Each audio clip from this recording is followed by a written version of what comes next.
Hello everyone, welcome back to another episode of Quick Talk. This is your host Farhan Ahmad. और देखें जी, Pakistan versus Zimbabwe की series शुरू हो चुकी है ओडीआईज की। आज मैच डे था, पहला ओडीआई हो चुका है। रिजल्ट आपके सामने है जी, हम हार गए हैं पहला ओडीआई। हाँ, मैच कंप्लीट नहीं हुआ लेकिन रिजल्ट तो आ गया ना भाई, हम हार गए हैं। तो देखते हैं जी, आज हम इसी मैच के बारे में बात करेंगे। मेरे सामने मेरे नोट्स पड़े हुए हैं, कुछ इंपॉर्टेंट चीज़ें मैंने अपने पास बना ली थी, लिख ली थी, पॉइंट नोट डाउन कर ली थी। और अब हम उसके बारे में बात करते हैं। सबसे पहली जो बात आएगी वो आएगी जनाब पाकिस्तान की प्लेइंग 11 और टॉस के बारे में। सबसे पहले पाकिस्तान की प्लेइंग 11 की बात करते हैं। देखिए जी, प्लेइंग 11 जब अनवील की गई तो उसमें ये देखा कि 3 डेब्यूटेंट्स थे पाकिस्तान के लिए आज के मैच में, जिनमें फैसल अकरम, आमिर जमाल और हसीबुल्लाह खान शामिल थे। अब मेरा कंसर्न ये था कि ठीक है, आपने फैसल को, मैंने तो पहले भी कहा था फैसल या अबरार में से कोई एक खेलेगा, और आमिर जमाल को भी मैंने रखा था। मेरा सिर्फ एक कंसर्न था कि हसीबुल्लाह कहाँ पे फिट होता है। मुझे उसकी कोई जगह नज़र नहीं थी आ रही, क्योंकि आई थॉट कि नंबर 4 स्पॉट रिजवान का था और नंबर 3 पे कामरान गुलाम ने होना था, जो कि आज ऐसा ही था। और फिर मैं ये सोचा था कि हसीब की कहाँ जगह बनती है। हमने ये मैच में देख लिया कि हसीबुल्लाह खान को नंबर 6 पे भेज दिया गया था। वही बात है जो मैंने टी20 वाली सीरीज़ में कही थी, जो ऑस्ट्रेलिया के साथ हो रही थी, पहला टी20 हुआ था, कि पाकिस्तान ने कहा हमारे पास फिनिशर नहीं है, तो भाई जा तू ही हमारा फिनिशर है। आपको पता है एक बंदा एक्चुअल मिडल ऑर्डर का बैटर है, यहाँ पे टॉप ऑर्डर का बैटर है, जिसमें उसने रन्स किए हैं डोमेस्टिक सर्किट में, फिर ही वो टीम में आया है। आप उसको फिनिशर बनाने के चक्कर में पड़ जाते हो, उसको लोअर ऑर्डर में खिलाना शुरू कर देते हो। सो आई डोंट अंडरस्टैंड कि ये किसकी वो थी, अक्लमंदी थी कि हसीबुल्लाह खान को हम 6 नंबर पे भेजते हैं। सो 21 तोपों की सलामी है बाय द वे। ठीक है, जिस बंदे ने टी20 में उसको 7 नंबर पे भेजा और जिसने ओडीआई में उसको 6 नंबर पे भेजा। बाय द वे, आज हम हार गए हैं तो यहाँ से ऑफिशियली पाकिस्तान का all format Aqib ball era शुरू हो चुका है। अब हम कह सकते हैं आकिब जावेद साहब की तरफ देख के, सर आपका विजन है सर, ठीक है, हम ये बोल सकते हैं अब। उनका विजन स्टार्ट हो गया, पहला मैच हम हार गए हैं। ऑलराइट, ये तो प्लेइंग 11 की बात थी। टॉस की बात करते हैं तो देखो, मैंने पहले भी बोला था आई थिंक सीरीज प्रीव्यू में कि पाकिस्तान को चाहिए कि इस सीरीज में डोमिनेटिंग क्रिकेट खेले, और अगर पहले बैटिंग करें तो वो 300 साढ़े 300 रन के लिए एम करें। थोड़ी सी कंडीशन जो थी वो काफ़ी वेट थी। ठीक है, बारिश हो चुकी थी ग्राउंड में, टॉस भी डिले हुआ था काफ़ी। एक चीज़ थी कि ओवरकास्ट कंडीशन थी। रिजवान भाई ने टॉस जीता और उन्होंने कहा कि हमने पहले बॉलिंग करनी है। लुक, ठीक है, this is the ideal situation कि अगर आप ओवरकास्ट कंडीशन में पहले बॉलिंग के लिए जाते हो, और with a bowling attack like Pakistan, जिसमें हारिस रऊफ, मोहम्मद हसनैन, आमिर जमाल, इस तरह के लोग हों, ठीक है, इट मेक्स सेंस। लेकिन it does not make sense जब आप एक टीम हो जो एक्सपेरिमेंटेशन की तरफ जाना चाह रही है, जो चाह रही है कि हम देखें कि हमारी स्ट्रेंथ और वीकनेसेस क्या हैं, हम उनको आइडेंटिफाई कर लें और फिर अपनी वीकनेसेस पे काम कर लें। हमें पता है कि पाकिस्तान की वीकनेस जो है वो लिमिटेड ओवर्स क्रिकेट में पहले बैटिंग करना है। हमने ये देख लिया कि टी20 में भी हमसे पहले बैटिंग नहीं होती और ओडीआई में भी हमसे पहले बैटिंग नहीं होती। हमें पता ही नहीं होता कि 50 ओवर पूरे कैसे खेलने हैं, और फिर अगर खेलने हैं तो फिर कौन सा आइडियल टारगेट हमने सेट करना है अगली इनिंग्स के लिए, अगली ऑपोजिशन के लिए। हमें इस चीज़ों का कोई पता ही नहीं है। और we are it is almost the end of 2024 and still we are where we were 1 year back. ठीक है, हम अपनी वाइट बॉल क्रिकेट में अभी भी उधर ही हैं जिधर हम आज से 1-2 साल पहले थे। हमें आज भी अपनी गलतियों पे काम करना नहीं आता।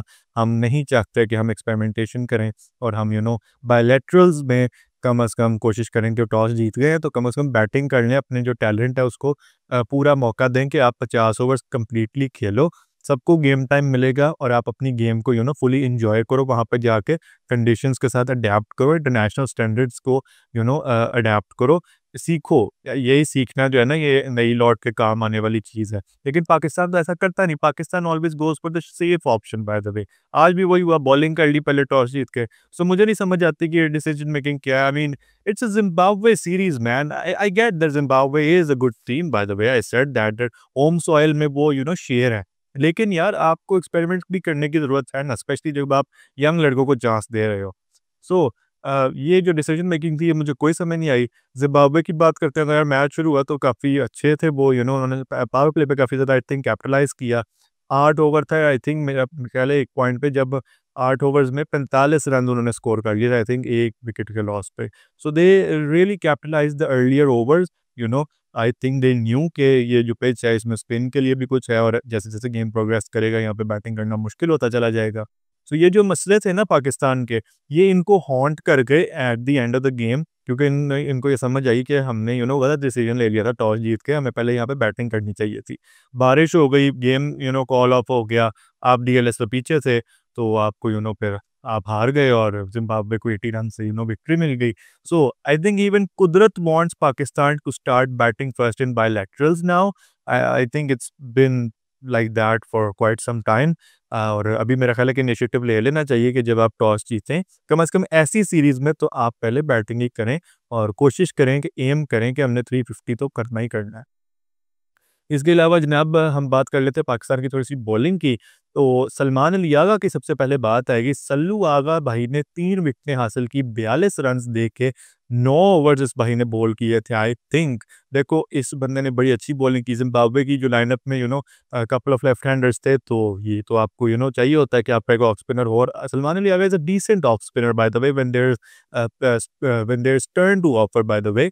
तो सलमान अली आगा तो खा गया भाई उनके लेफ्ट हैंडर्स को, टू बी ऑनेस्ट, और काफ़ी अच्छी उसकी राइट एरियाज में बॉल कर रहा था, काफ़ी अच्छा उसका डिस्प्ले ऑफ बॉलिंग था, और उसने दिखाया कि यार अगर वाकई पिच इस तरह की है जो सूट करती है स्पिन बॉलिंग को, तो मैं ऑलराउंडिंग कह रहा हूँ, ऑलराउंडर एबिलिटी रखता हूँ, ज़ाहिर है मैं ऑलराउंडर ही हूँ और मेरी काफ़ी ज़्यादा अच्छी यूटिलिटी है।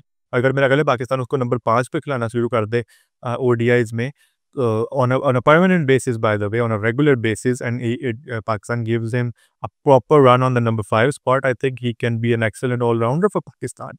लेकिन अभी उस चीज़ का तो इतना कोई खैर सीन नज़र नहीं आता। लेकिन बॉलिंग में बहुत अच्छे थे भाई, ठीक है। बॉलिंग में एक और बंदा भी बहुत अच्छा था, who was the best bowler of the day by the way, that is the debutante Faisal Akram, who picked up 3 wickets for just 24 runs after bowling 8 overs. बंदे ने शानदार किस्म की बॉलिंग कराई है। अभी यंग यंग सब बच्चा है, छोटा सा बच्चा है, अंडर 19 से आया है, लेकिन बंदे में टैलेंट जो है ना वो कूट कूट के भरा हुआ है, टू बी ऑनेस्ट।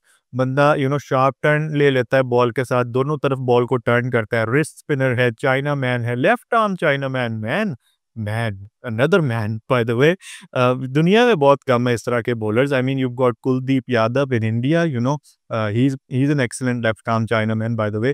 तो फैसल अकरम की भी जो बॉलिंग थी वो एक्सीलेंट थी, यही was superb through out the innings, और बहुत शार्प टर्न भी मिला उसको काफ़ी बॉल्स पे।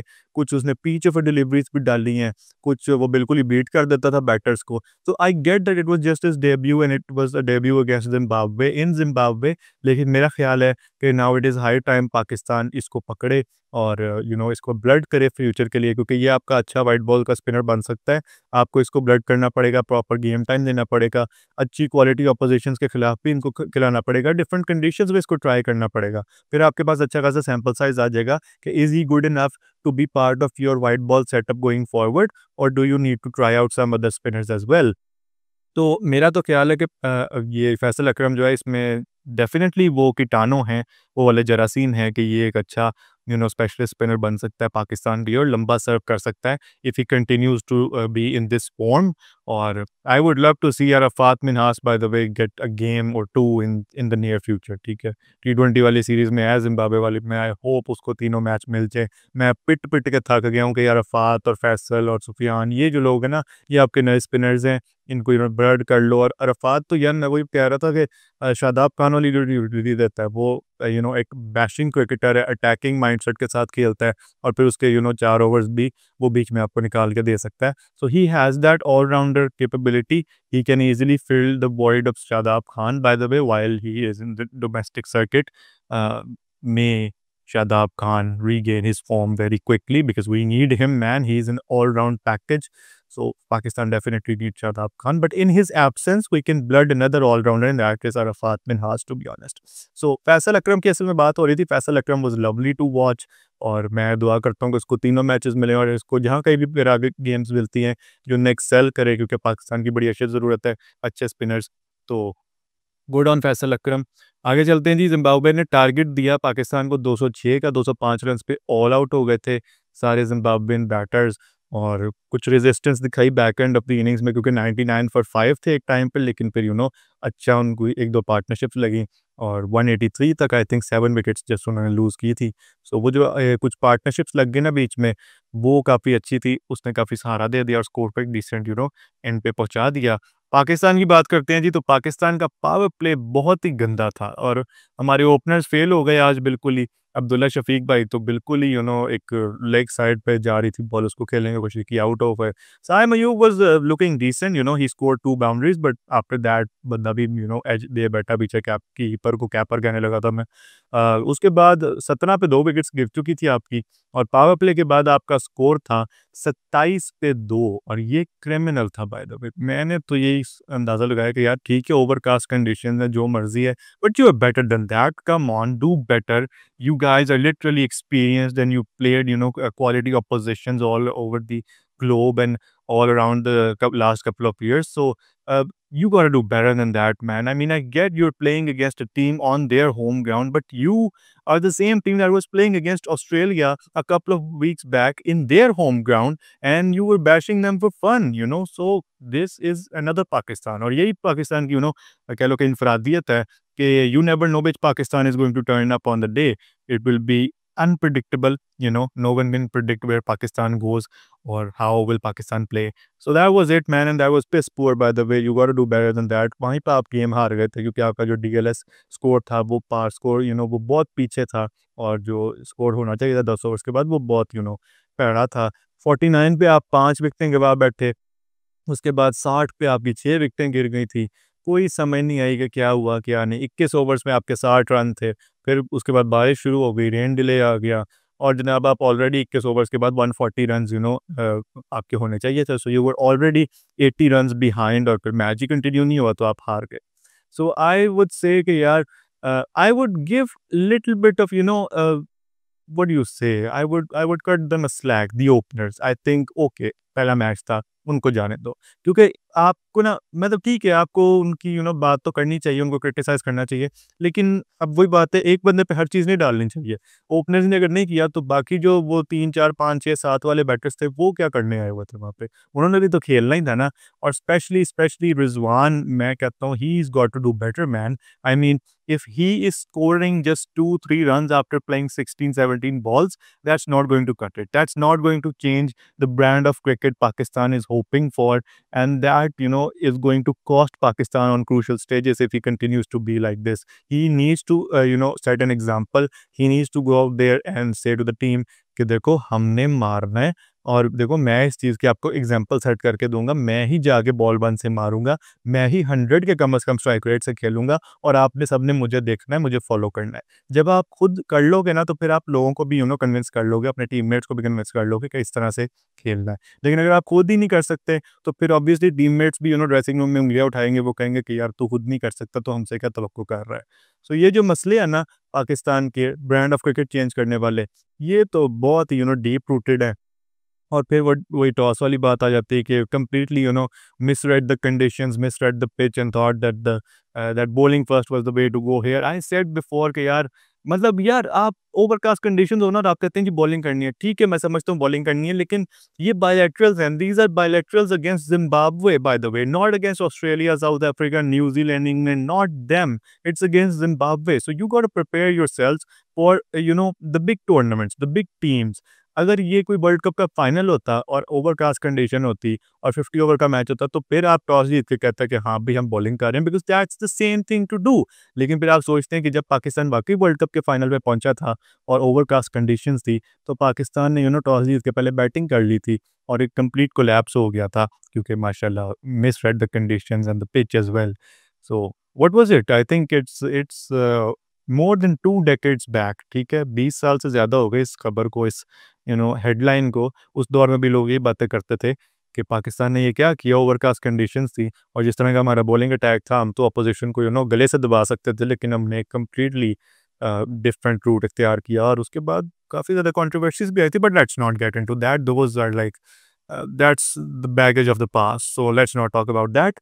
बट मैं ये कहना चाह रहा हूँ कि ये जो सेंस है ना और ये जो डिसीजन मेकिंग है, ये जनरेशनल है। ये आज से 20-25 साल पहले भी मतलब इसी तरह थी कि पता नहीं कहाँ से सोच के इन्होंने डिसीजन लिया ये वाला, और 20-25 साल बाद भी आज ऐसे ही है। So let's hope Pakistan bounces back in the second match.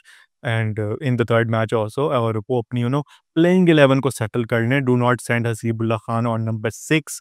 If you want to play Haseebullah Khan, play him in the top order और नंबर 4 एट बेस्ट। लेकिन रिजवान भाई अपनी पोजीशन नहीं छोड़ते, हमने ये भी देखा हुआ है। He likes to play at number 4। He always shift the other person to number 5, number 6। So I don't have much hope, by the way, already. So yeah, that will be it for today's video. आप लोग मुझे comment section में बताओ कि आप लोगों को क्या लगा, पाकिस्तान किस मेन वजह से हारा है, कौन सी ऐसी चीज़ थी जो बेहतर कर लेते तो शायद मैच में कुछ शायद बेहतरी हो जाती। Was it the batting, was it the bowling, was it the fielding, whatever it was, do tell me in the comments. बाकी अगर चैनल पे नहीं हो तो चैनल को सब्सक्राइब कर लो, कंटेंट पसंद आ रहा है तो सब्सक्राइब करना बहुत ज़रूरी है, इससे आपकी सपोर्ट का इजहार होता है। वीडियो पसंद आई हो तो वीडियो को लाइक कर देना। सोशल मीडिया पे फॉलो मस्ट है, स्पेशली ट्विटर पे आजकल, वहाँ पे बड़े बड़े मैं मज़े के टेक्स्ट दे रहा हूँ। कम से कम मुझे तो मज़े के ही लग रहे होते हैं, आपको लगते हैं या नहीं लगते बताना उधर आके ज़रूर। सो मिलेंगे नेक्स्ट वीडियो में, तब तक के लिए अपना बहुत सारा ख्याल रखना। अल्लाह हाफिज़।